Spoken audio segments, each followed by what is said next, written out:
Dear students, మనం income tax subject లో ఒక వ్యక్తి యొక్క మొత్తం ఆదాయం ఎట్లా లెక్కించాలి అనేది చూస్తున్నాం. గత క్లాసులలో కొన్ని లెక్కలు చేయటం జరిగింది. ఇప్పుడు ఈరోజు మరికొన్ని అంశాలను పరిశీలిద్దాం. ఈ లెక్క గమనించినట్లయితే వాసు అనే ప్రభుత్వ ఉద్యోగికి సంబంధించిన వివరాలు ఇవ్వటం జరిగింది. ప్రతి మాసానికి అతని యొక్క ఆదాయం, అట్లానే అతనికి వచ్చిన వివిధ నష్టాలు కానివ్వండి, ఇతర వనరుల నుండి ఆదాయాలు కానివ్వండి, వీర పొదుపు మొత్తాలు కానివ్వండి, విరాళాలకు సంబంధించిన విషయాలు, అప్పు మీద వడ్డీలు, ఇలా రకరకాల అంశాలతోటి మనకు లెక్క ఉన్నది. దీన్ని ఎట్లా సాల్వ్ చేద్దాం అనేది చూద్దాం. మనం పరిశీలించినట్లయితే 2019-20 పన్ను నిర్ధారణ సంవత్సరానికి సంబంధించి మనం చేస్తున్నాం. దీన్ని చూసినట్లయితే ప్రొఫార్మా మనం వేయటం జరిగింది. 5 హెడ్స్ ఉండాలి. జీతం నుండి ఆదాయం, income from salary, income from house property, income from profession or business, capital gain, income from capital gain and income from other sources. ఈ 5 హెడ్స్ తో మనం లెక్క చేసినాక చివరిలో సేవింగ్స్ ఉన్నట్లయితే వాటికి సంబంధించిన విషయాలు ఇక్కడ రాయటం జరుగుతుంది. సో అది మనం గమనిద్దాం.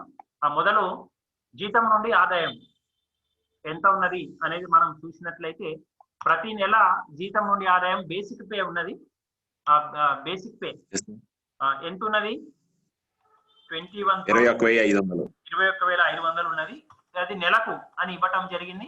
21,500 ఇంటూ 12 మనం వేసుకున్నట్లయితే 2,58,000. 2,58,000 వస్తున్నది. తర్వాత అలవెన్సెస్, వివిధ భత్యాలు ఉన్నాయి. డిఏ ఉన్నది. డిఏ ఎంత ఉన్నది? నెలకు 10,400. 10,400 ఇంటూ 12 సంవత్సరానికి 1,24,800 రూపాయలు. తర్వాత వినోద భత్యం మనకు నెలకు ఎంత ఉన్నది? 4,000 రూపాయలు ఇచ్చినట్టుగా ఉన్నది. ఇది ఇంటూ 12 వేస్తే మీకు 48,000 వినోద భత్యం వస్తుంది. ఈ మొత్తం కలిపితే ఒక అమౌంట్ వస్తుందండి. అది ఎంత వచ్చిందో నాకు చెప్పండి ఒక్కసారి. 4,30,800.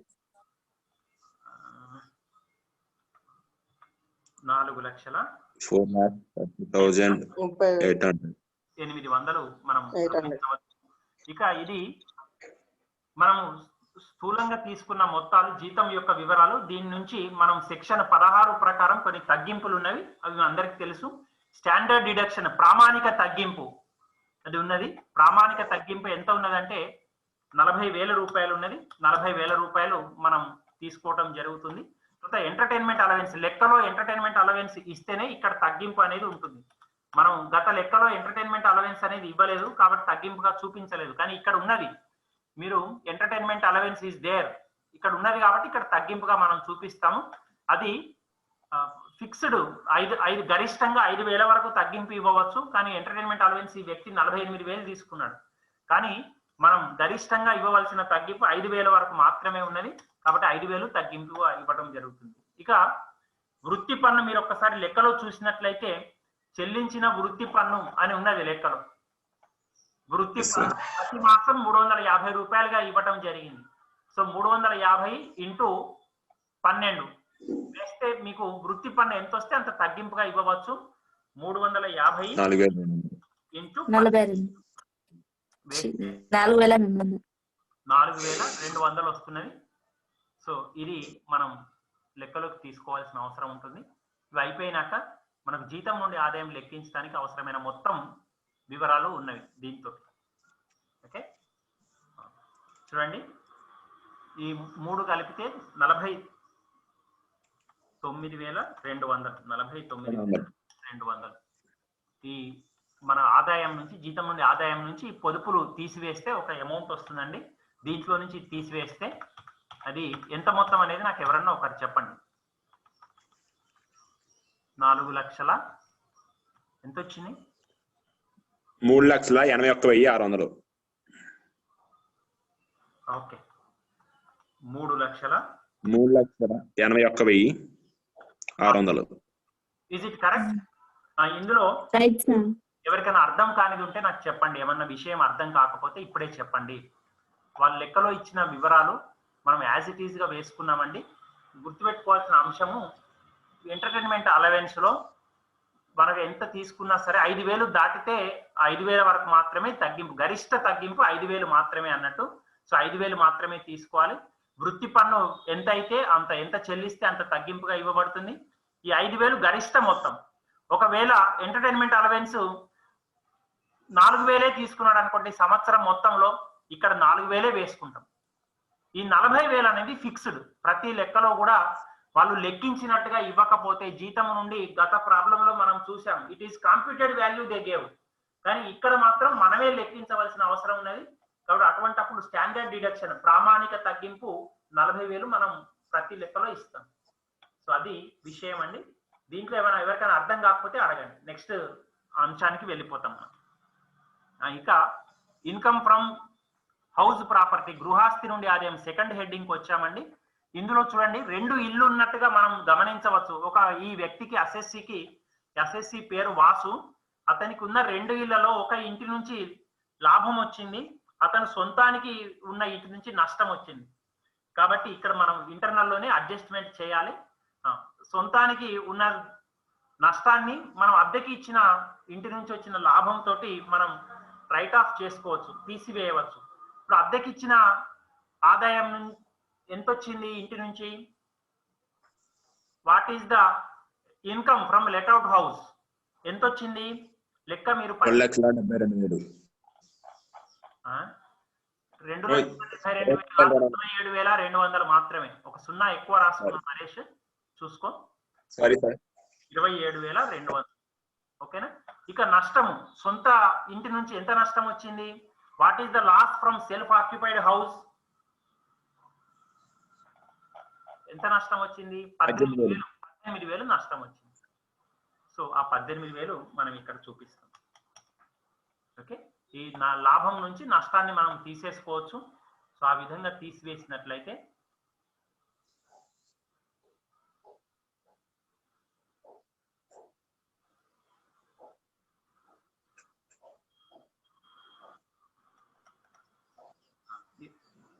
ఎంత వస్తున్నది? 2 కలిపి దీంట్లోంచి తీసేయాలి. 27,200 నుంచి 18,000 తీసేస్తే ఎంత వస్తుందని చెప్పండి? 9,200. 9,200 వస్తుంది. అది తీసేసుకున్నాను. నెక్స్ట్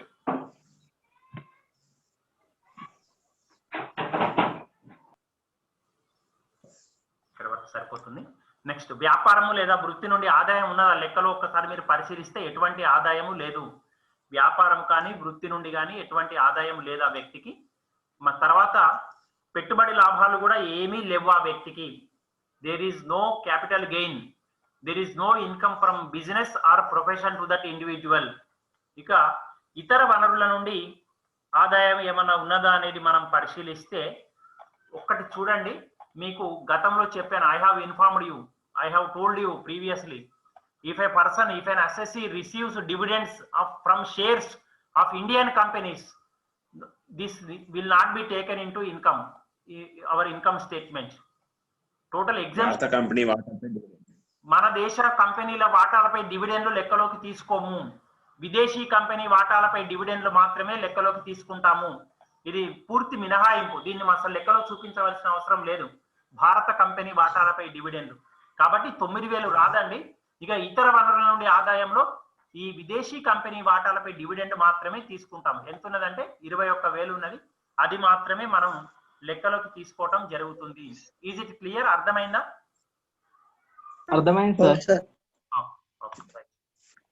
చెప్పండి సార్. మరి sir Indian dividends account తీసుకోక్కర్లేదు.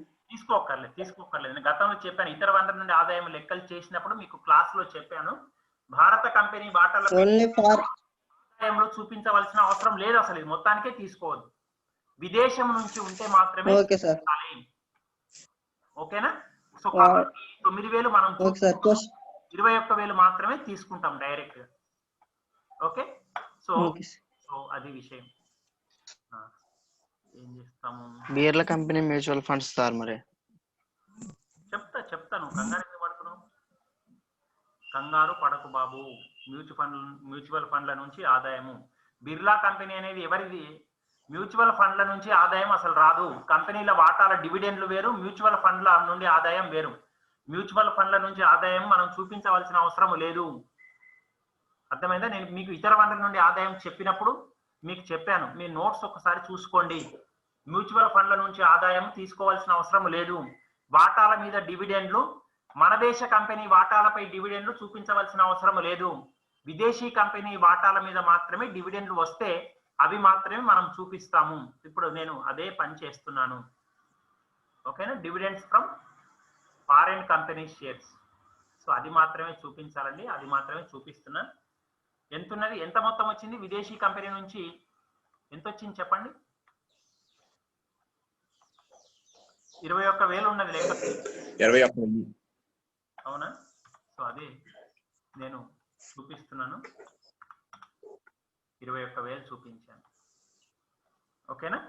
So ఇవి జీతం నుండి ఆదాయము, గృహాస్తి నుండి ఆదాయము, ఇతర వనరుల నుండి ఆదాయము. So income from salary, income from house property and income from other sources. These 3 you have to add to get gross total income. స్థూల మొత్తం ఆదాయం రావడానికి ఈ మూడింటిని కలపాలి. ఈ మూడింటిని కలిపితే ఎంత వస్తున్నాయి చెప్పండి? 4,11,800 వస్తుంది. చూడండి ఒకసారి, ఇంతేనే వస్తున్నదా? 4,11,800 వస్తుంది. 11,800. Okay right. ఇక చెప్పాను కదా, మ్యూచువల్ ఫండ్ల నుండి ఆదాయం చూపించకూడదు, చూపించవలసిన అవసరం లేదు. సో ఇది రాదు. భారత కంపెనీ వాటాలపై డివిడెండ్ చూపించవలసిన అవసరం లేదు. అట్లనే ఉమ్మడి హిందూ కుటుంబం నుండి ఆదాయం, income from Hindu undivided family, ఉమ్మడి హిందూ కుటుంబం నుండి ఆదాయం కూడా చూపించవలసిన అవసరం లేదు. మిమ్మల్ని కన్ఫ్యూజ్ చేయడానికి ఇస్తారు. మీకు 3rd సెమిస్టర్ లో చెప్పినప్పుడు సెక్షన్ 10 ప్రకారం అసలు ఆదాయాలు అసలు చూపించవలసిన అవసరం లేదు అని కొన్ని చెప్పాను. వ్యవసాయం నుండి ఆదాయం అట్లా కొన్ని చెప్పాను. భారతరత్న, పద్మభూషణ్, పద్మవిభూషణ్ అట్లాంటి ఆదాయాలు చూపించవలసిన అవసరం లేదు. మీకు వచ్చే స్కాలర్షిప్ ఆదాయం చూపించవలసిన అవసరం లేదు. అట్లనే ఉమ్మడి హిందూ కుటుంబం నుంచి వచ్చిన ఆదాయం చూపించవలసిన అవసరం లేదు. ఇట్ ఈస్ ఎగ్జెంప్టెడ్ ఇన్కమ్, మినహాయించదగిన ఆదాయం ఇది. కాబట్టి ఇది కూడా రాదండి. వీటిని చూపించవలసిన అవసరం లేదు. ఇక చూడండి, ఇంకా ఉన్నది ఏంటిగా 80C కింద అర్హత పొదుపు మొత్తాలు డైరెక్ట్ గా ఇచ్చేశాడు. 1,20,100. మీకు తెలుసు దీంట్లో గరిష్టంగా ఎంత వరకు ఇవ్వవచ్చు? 1,50,000 వరకు ఇవ్వచ్చు. కాబట్టి మనకు లెక్కలో 1,20,100 ఇచ్చాడు. కాబట్టి ఈ మొత్తం కూడా మనం చూపిస్తాం. అదే ఇక్కడ 2 లక్షలని ఉండేననుకోండి, మనం 1,50,000 రాస్తాం. మనకు ఇచ్చిన అంశము 1,50,000 కంటే తక్కువనే ఉంది. కాబట్టి ఎంత మొత్తం పొదుపు చేశాడో ఆ మొత్తము మనం చూపించడం అనేది జరుగుతుంది. సో 80C కింద మనం డైరెక్ట్ గా చూపిస్తాం. 80C ఇక్కడ 80C చేస్తున్నాను. 80C ఎంత అండి? 1,1,20,100. ఇది ఇంకా తర్వాత మనం లెక్క మరింత ముందుకు పోతే నెక్స్ట్ అంశం ఏమున్నది? ఉన్నత విద్యకై తీసుకున్న అప్పుపై వడ్డీ. మీకు ఏ సెక్షన్ అని చెప్పాను? ఇది విద్యా రుణంపై వడ్డీ. ఏ section? 80E. Very good. 80E. E for education అని చెప్పాను. ఉన్నత విద్యకై తీసుకున్న రుణము, దాని మీద చెల్లించిన వడ్డీ ఎంత మొత్తమైనా ఉండనియండి, మనం ఇవ్వవచ్చు. కాబట్టి ఇక్కడ 16,000 ఉన్నది.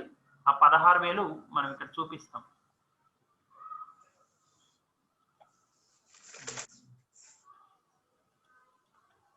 Hire education loan, hire education loan, interest on higher education. ఉన్నత విద్యాభ్యాసం తీసుకున్న అప్పుపై వడ్డీ, interest on higher education. This is section, under section 80E. దీని కింద మీరు చూపించవలసిన అవసరం ఉంటుంది. ఇప్పుడు లెక్కలో ఎంత ఇచ్చాడు? 16,000 ఇవ్వటం జరిగింది. చూడండి, 16,000 ఇచ్చాడు. నెక్స్ట్ అంశము 80G విరాళాలు డైరెక్ట్ గా ఇచ్చేసాడు. ఏమి ఇవ్వకపోతే ఇక 100% 100% అన్నట్టు. మన గతంలో దీనికంటే ముందు మోటార్ కారు అప్పుపై వడ్డీ ఉన్నది. మీకు నేను చెప్పినప్పుడు ఉన్నత విద్యకై తీసుకున్న అప్పుపై వడ్డీకి మాత్రమే తగ్గింపు ఉంటుంది. నేను ఇంట్లో బండి కొనుక్కుంటా, కారు కొనుక్కుంటా అంటే అప్పు మీద వడ్డీ మీకు ఎటువంటి మినహాయింపు ఉండదు. ఓకేనా? ఇది మనం తగ్గింపుగా ఇవ్వడానికి ఆస్కారం లేదు. ప్రభుత్వం ఉద్దేశం ఏమిటి అంటే government intention is to make everybody go for higher education so that our country prospers. ప్రతి ఒక్క వ్యక్తి ఉన్నత విద్య అభ్యాసం చేయాలి అనేది ప్రభుత్వ ఉద్దేశం. కాబట్టి దాని మీద అప్పు తీసుకుంటే అప్పు మీద వచ్చే వడ్డీ తగ్గింపుగా ఇస్తారు. అంతేగాని కార్లు కొనుక్కుంటాం సార్, నేను బండి కొనుక్కుంటా సార్, బంగారం కొనుక్కుంటా సార్, ఇంటి నిండా అంటే దాని మీద వడ్డీకి ఎటువంటి తగ్గింపు ఉండదు. కాబట్టి ఇది చూపించకూడదు. ఉన్నత విద్యాభ్యాసానికి తీసుకున్న అప్పు మీద వడ్డీ మాత్రమే మనం చూపిస్తాం. There is no concession, there is no deduction for interest on car loan, it will not be shown. ఇక ఐటీజీ విరాళము మనం గత లెక్కలో చూసాం. ఐటీజీ విరాళం 100% వచ్చిన అమౌంట్ 50% వచ్చిన అమౌంట్ అని ఇచ్చాడు. In this problem nothing is given. In the earlier problem we have seen 100% donations 6,000, 50% donations 6,000, like that 12,000 it was given. But here nothing is given. It implies total you have to give deduction. You have to accept as deduction. కాబట్టి మొత్తం కూడా మనం చూపిస్తామండి. ఐటీజీ కింద విరాళము 15,000 ఉన్నది. ఇది మొత్తం చూపించడం అనేది జరుగుతుంది. ఐటీజీ విరాళాలు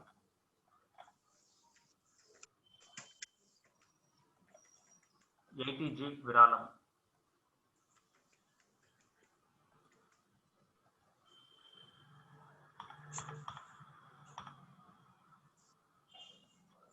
ఎంత ఉన్నదండి? ఐటీజీ విరాళం చెప్పండి, ఎంత ఇచ్చారు లెక్కలో? 15,000 ఇవ్వడం జరిగింది. 15,000. Okay, this you will take total. Next ITGGA మీకు గతంలో క్లాస్ లో చెప్పడం జరిగింది. ఇంతకు ముందు కూడా మీకు గత లెక్కలలో మీరు పరిశీలించినట్లయితే ఇది మనం చర్చించిన దాంట్లో వచ్చింది ఒకసారి.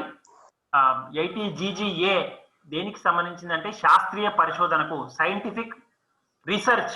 Government encourages scientific research. So if it all any donation is given up to certain limitation, government permits deduction that amount, permits for deduction those donations which have been given for scientific research. ప్రభుత్వము ఆదాయ పన్ను చట్టం ప్రకారం శాస్త్రీయ పరిశోధనకై చేసిన ఖర్చులు ఏమైతే ఉన్నాయో, విరాళాలు ఏవైతే ఉన్నాయో వాటిని వివిధ రకాల పరిమితులకు లోబడి తగ్గింపుగా ఇవ్వటం జరుగుతుంది. మనకు ఇక్కడ ఐటీజీజీఏ కింద 10,000 విరాళం. ఆ 10,000 మనం తగ్గింపుగా చూపించుకోవచ్చు అండి. రాస్తున్నాను 10,000.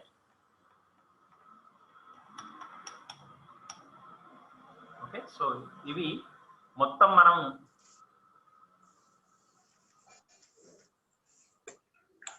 161,100. ఒక్క నిమిషం. ఎంత వస్తున్నాయి తగ్గింపులు అన్ని కలిపితే ఎంత వస్తున్నాయి? 161,100. మనము దీంట్లో నుంచి మనం వచ్చిన స్థూల మొత్తం ఆదాయం నుంచి తగ్గింపుల తర్వాత వచ్చిన ఆదాయం చెప్పండి. అంటే 4,11,800 నుంచి తీసివేస్తే ఎంత వచ్చిందో చెప్పండి నాకు. 2,50,700. 2,50,700.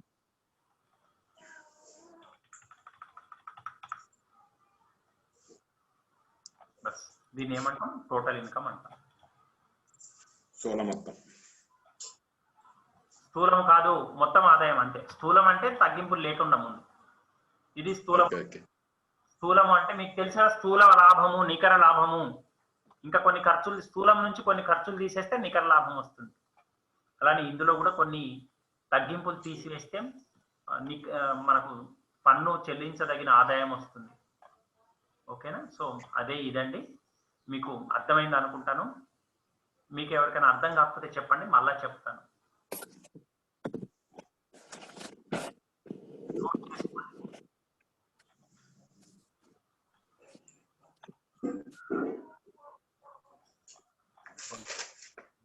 మూడు కలిపి వచ్చింది. ఈ 3 తీసివేస్తే దీంట్లో నుంచి వచ్చింది. yes please. భారత కంపెనీ వాటాలపై డివిడెంట్ అనేది అలాంటివి రావు. భారత కంపెనీ మన దేశానికి రావు, విదేశాలవే వస్తాయి. విదేశాలవి మాత్రమే వస్తాయి. మీకు నోట్స్ లో కూడా రాయించాను, ఒకసారి చెక్ చేసుకోండి మీరు. మనం sir Birla company mutual fund అని ఉంది. మ్యూచువల్ ఫండ్లది రాదు, ఆదాయం రాదు. మ్యూచువల్ ఫండ్స్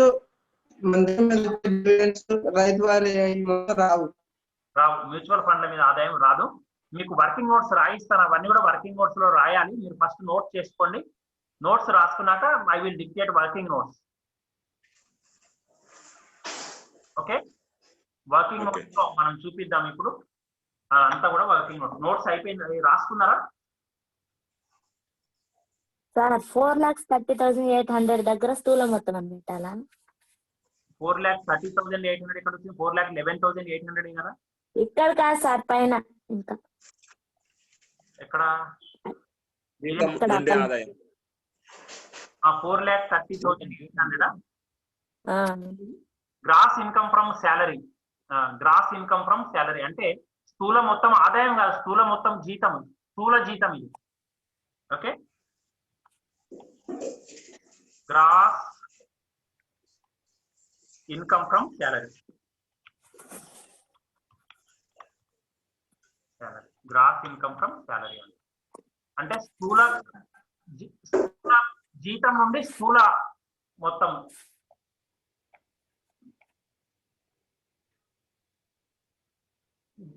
స్థూల జీత ఆదాయం అని కూడా రాసుకోవచ్చు, ఏం కాదు. స్థూల జీతం నుండి ఆదాయం, దాంట్లోంచి తగ్గింపు చేస్తే ఇది.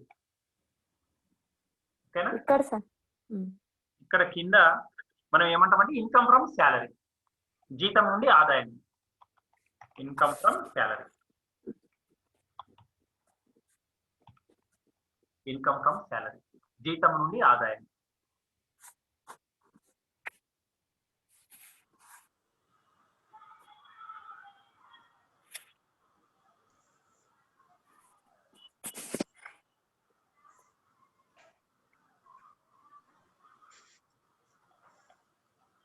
సో అలా నోట్ చేసుకున్నారా?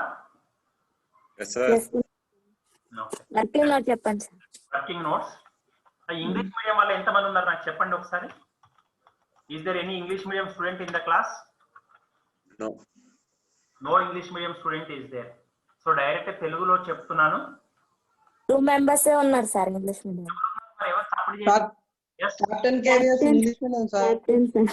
కెప్టెన్ ఎవరు? అతను ఎవరు? కెప్టెన్ ఎవరు? పేరేంటి?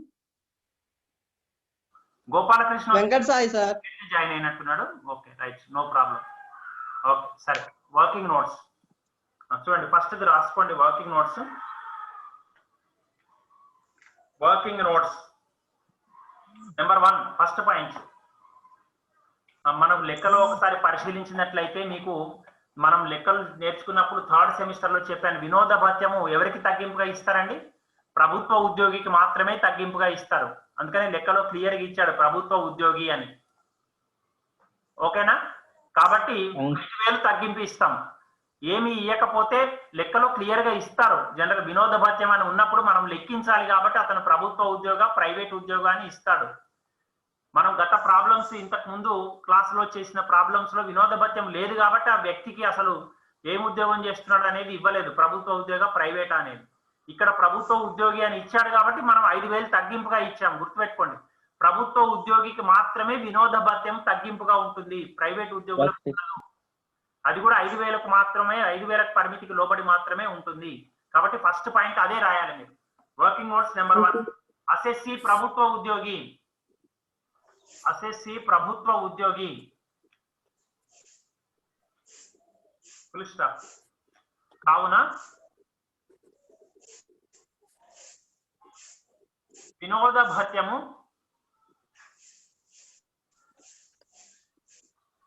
వినోద భత్యము 5,000 రూపాయల వరకు, 5,000 రూపాయల వరకు తగ్గింపుగా ఇవ్వవచ్చును, తగ్గింపుగా ఇవ్వవచ్చును.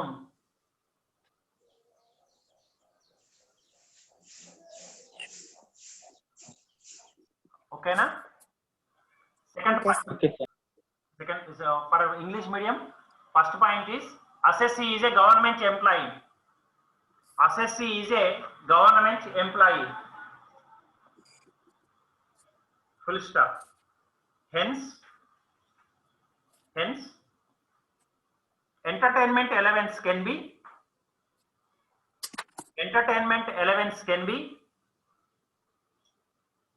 allowed as deduction.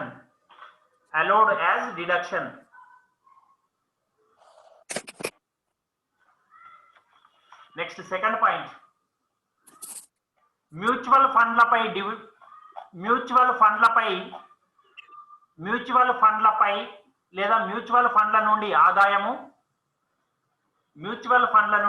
ఆదాయము ఇంకొకటి కూడా చెప్పాను మీకు ఏంటి, భారత వాటాల కంపెనీ డివిడెండ్లు పన్ను మినహాయింపు గల ఆదాయము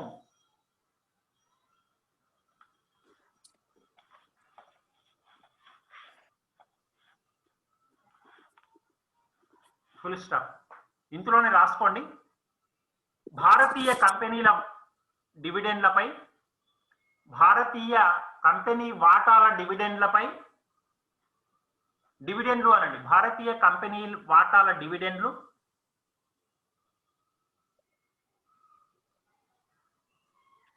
10 లక్షల రూపాయల వరకు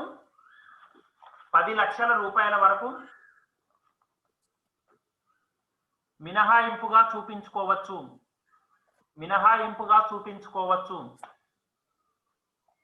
ఒక్కసారి మీరు పరిశీలిస్తే లెక్కలో ఎంత ఉందండి ఆదాయము? భారత కంపెనీ వాటాల మీద డివిడెండ్లు 9,000 మాత్రమే ఉన్నాయి. అదే ఇక్కడ 29 లక్షలు అని చెప్పి అన్నాడు అనుకోండి, ఇందులో 10 లక్షల వరకు మాత్రమే మినహాయింపు ఉంటుంది. మిగిలిన 19 లక్షలు తెచ్చి ఆదాయంలో చూపించాలి. భారత కంపెనీ వాటాల డివిడెండ్లు 10 లక్షల వరకు మినహాయింపు. 10 లక్షలు దాటితే ఫర్ ఎగ్జాంపుల్ ఈ లెక్కలో 29 లక్షలని ఇచ్చాడు అనుకోండి భారత కంపెనీ వాటాల మీద డివిడెండ్లు, మిగిలిన 10 లక్షలు దాటి ఎంత ఉన్నది? 19 లక్షలు ఉన్నది. That 19 lakhs we have to show as income from other sources. అది మనం పాయింట్ గా రాయించాను. ఇక ఇంగ్లీష్ మీడియం వాళ్ళు రాసుకోండి. Income from mutual funds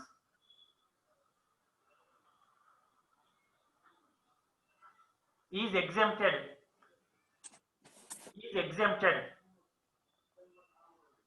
and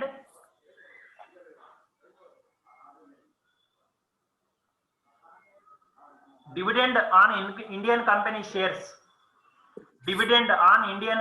shares is exempted up to 10 lakh rupees. Is exempted up to 10 lakh rupees. Next point.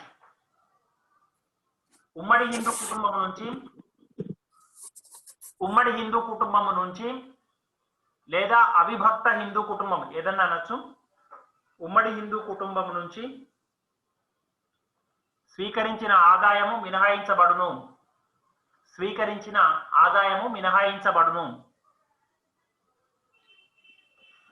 Income from HUF, Hindu undivided family, is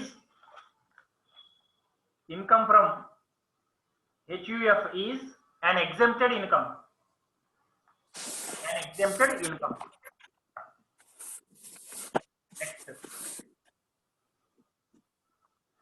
Next point. ఉన్నత విద్యాభ్యాసం కొరకై తీసుకున్న అప్పుపై వడ్డీ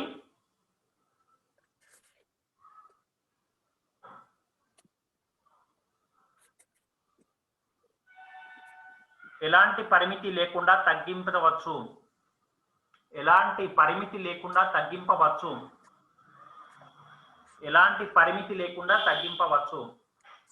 interest on higher education loan is allowed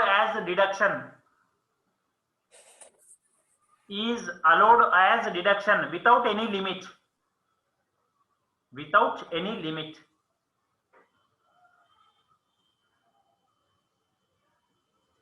Next point. Motor car కొరకు motor car కొరకు తీసుకున్న అప్పుపై వడ్డీ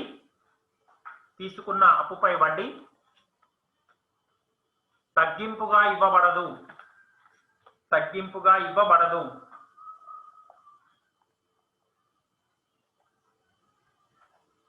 for English medium student. Interest on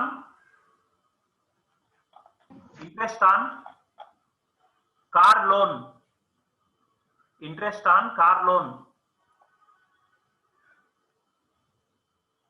is not allowed as deduction. Is not allowed as deduction. Is not allowed as deduction.